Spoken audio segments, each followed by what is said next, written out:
J'avais tout vidé, tout vendu. J'ai acheté un vélo et je suis parti. Avec le minimum, hein.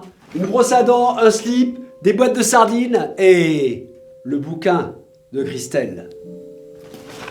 À la découverte de l'enfance d'Arthur Rimbaud, direction Charleville.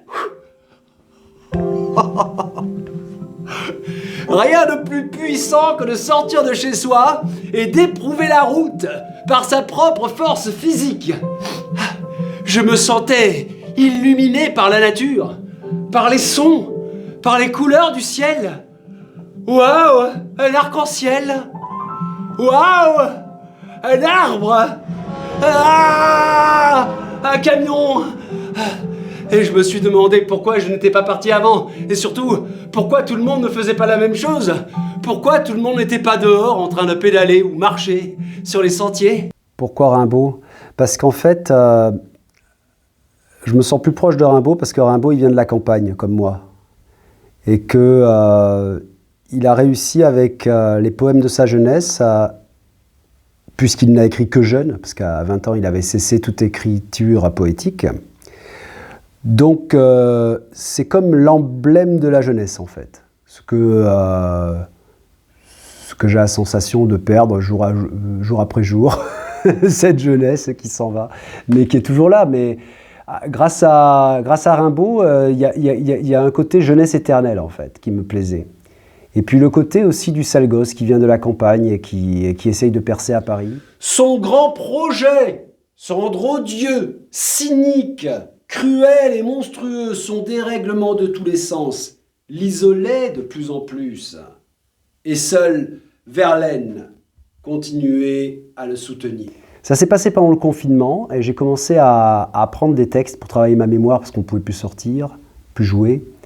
Et j'ai appris le bateau ivre et d'autres poèmes d'ailleurs de d'autres auteurs.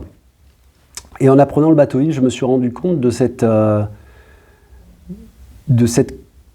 complexité. En fait, j'ai compris après en lisant les biographies qu'il avait écrit ce poème pour en mettre plein la vue des Parisiens et qu'il voulait percer avec ce poème. Et je me suis dit, en fait, il faudrait faire quelque chose pour raconter cette histoire à partir de là, à partir de son arrivée à Paris. Et le seul qui lui répond, parce que Théodore de Banville lui répond, mais il ne veut pas l'éditer, donc en fait, il ne monte pas à Paris pour rencontrer Théodore de Banville, le chef du Parnasse contemporain que Rimbaud admirait.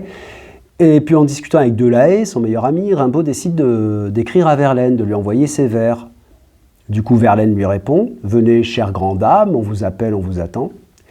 Et du coup, Rimbaud part à Paris et rencontre Verlaine, et de là s'ensuit cette histoire d'amour et dangereuse, invraisemblable, qui finit par des coups de feu à Bruxelles le 10 juillet 1873. Je voulais raconter tout ça et j'avais envie de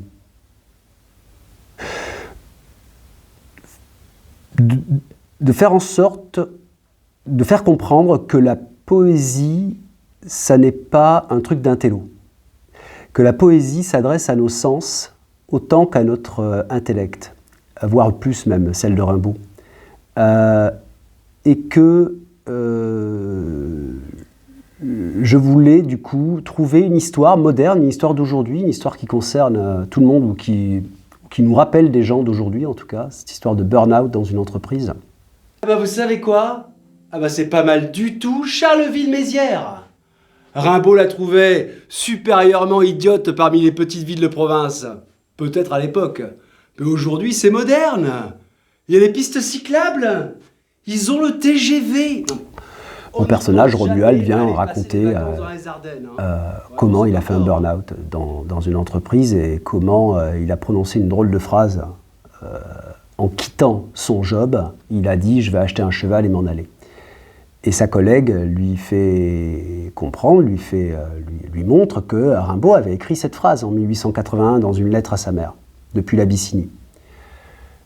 Et Romuald, ce personnage qui est graphiste dans une boîte de yaourt, va tomber, se précipiter dans Rimbaud alors qu'il ne s'était jamais intéressé à la poésie.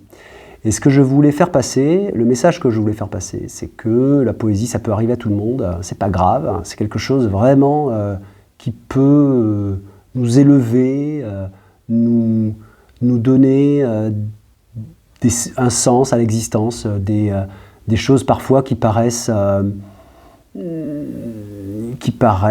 médiocres ou qui paraissent normales, entre guillemets, je déteste ce mot, normal, et bien en fait sont sublimées par les poètes. Comment elle a été trouvée, cette trame?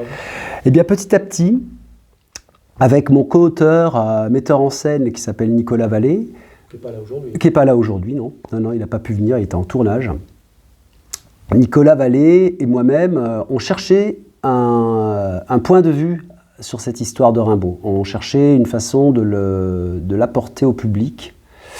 Et cette idée de burn-out est devenue en fait assez claire, parce qu'on s'est demandé aussi, pourquoi pas Rimbaud a-t-il fait lui-même un burn-out. Donc parce que quand il est parti, quand il a plaqué complètement sa plume de poète pour passer au voyage, au commerce, au désert, et jusqu'à vendre des armes dans le désert sous des chaleurs effroyables. Enfin, c'est effrayant ce qu'il a vécu. Et on se demande si ce changement de vie n'est pas si proche aussi de nous, en fait. Parce que les gens qui sont au bout du rouleau dans leur boulot aujourd'hui, parfois recommencent, avant de recommencer une nouvelle vie, ils passent par des moments de creux, en fait, des moments de vide. Et ce moment de creux, de vide, il est important pour y engouffrer la poésie de Rimbaud. Voilà. Et la faire ressurgir au public. Pas très loin de la maison, je vois Rimbaud qui s'en venait. Il tenait à la main une lettre à mon adresse. J'allais chez toi, j'en ai assez de Paris, j'en ai assez de tout ici. Je m'en vais en Belgique et tu vas venir avec moi. Attends, c'est que... Non, je veux que tu viennes. Tu vas venir et tout de suite, je te quitte pas. Attends, on se calme. Il faut que je t'explique. Ma femme est malade, d'accord? Donc il faut que j'aille chez le pharmacien pour demander quelque chose. Enfin, une tisane. Une vague tisane. J'aime la poésie depuis de nombreuses années, parce que je mets en scène aussi un spectacle de poésie qui s'appelle Les Pompières Poétesses. Et elles sont 4, autant de duos possibles, et elles connaissent une centaine de poèmes chacune. Donc je les mets en scène depuis 12 ans. Donc j'ai découvert plein de poésies, plein de poètes, français, étrangers. Et ça m'a donné envie. Bon, j'ai une formation de théâtre un peu classique, etc. Mais j'ai eu envie de retourner au classique pendant cette période du confinement. Et du coup, Rimbaud m'est apparu comme cette pépite un peu de pierre précieuse, étincelante, un peu en lien avec le cosmos. Tout ça me plaisait beaucoup. Et j'avais envie de le choisir lui plutôt qu'un autre, c'est vrai.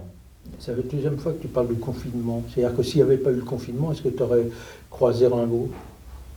Ben oui, j'avais croisé Rimbaud déjà, mais là je me suis attardé sur Rimbaud. Et c'est vrai que grâce au confinement, je me suis pu m'attarder, lire un gros paquet de livres, parce qu'il y a vraiment beaucoup de choses qui se sont écrites sur lui, davantage évidemment que sa propre production poétique et de lettres, parce qu'après il y a autant de lettres que de poèmes, voire plus même de lettres que de poèmes. Et donc en lisant tout, en lisant aussi des biographies, en lisant les différentes anecdotes, comment elles sont racontées par les uns et par les autres, en fait, je dis tout le temps qu'il y a une guerre entre les biographes et ceux qui essayent de l'expliquer, d'expliquer ces textes. Donc en fait, les gens ne sont pas d'accord. Donc j'ai lu comme ça plusieurs versions de mêmes anecdotes et je me les suis, on va dire, accaparés pour en faire de la matière scénique, pouvoir interpréter.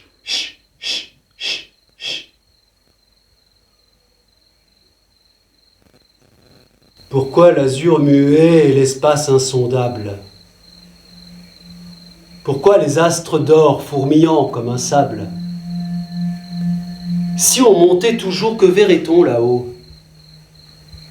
Un pasteur mène-t-il cet immense troupeau de monde cheminant dans l'horreur de l'espace? et tous ces mondes-là que l'éther vaste embrasse? Vibre-t-il aux accents d'une éternelle voix? Et l'homme peut-il voir, peut-il dire « je crois » ? Quand je raconte cette histoire, en fait, quand on arrive au drame de Bruxelles, eh bien, je le raconte un peu comme un vaudeville. Ça me permet de faire tous les personnages et de raconter un petit peu comment cette séquence se passe, quoi, complètement surréaliste. Verlaine part 2 ans en prison parce qu'il est jugé comme communard,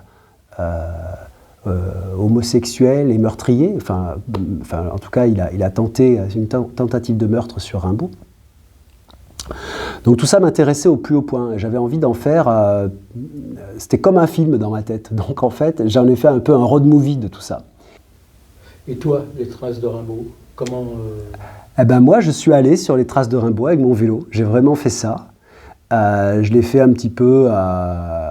voilà, je suis allé jusqu'à Charleville à vélo. J'ai pu rencontrer le responsable du cimetière, M. Collin, qui m'a vraiment montré donc, la boîte aux lettres de Rimbaud qui est vraiment présente dans le cimetière. Il m'a montré les lettres et les colis qu'il reçoit toutes les semaines de gens qui écrivent à Rimbaud. Et tout ça m'a fortement inspiré. Ils écrivent encore aujourd'hui? Ils écrivent encore aujourd'hui, puisque Rimbaud a une boîte aux lettres à Charleville, au cimetière. Qu'est-ce qu'on fait des lettres? Eh bien justement, elles sont répertoriées par M. Collin, qui est responsable du cimetière. Il les répertorie dans des boîtes à chaussures. Et puis il y a eu un bouquin qui a été fait par rapport à ces lettres, qu'on peut trouver, alors on ne le trouve pas partout, mais si on va à Charleville au musée Rimbaud, on peut trouver ce livre, avec tous ces extraits tous ces extraits de lettres que Rimbaud reçoit encore. C'est complètement fou quand même.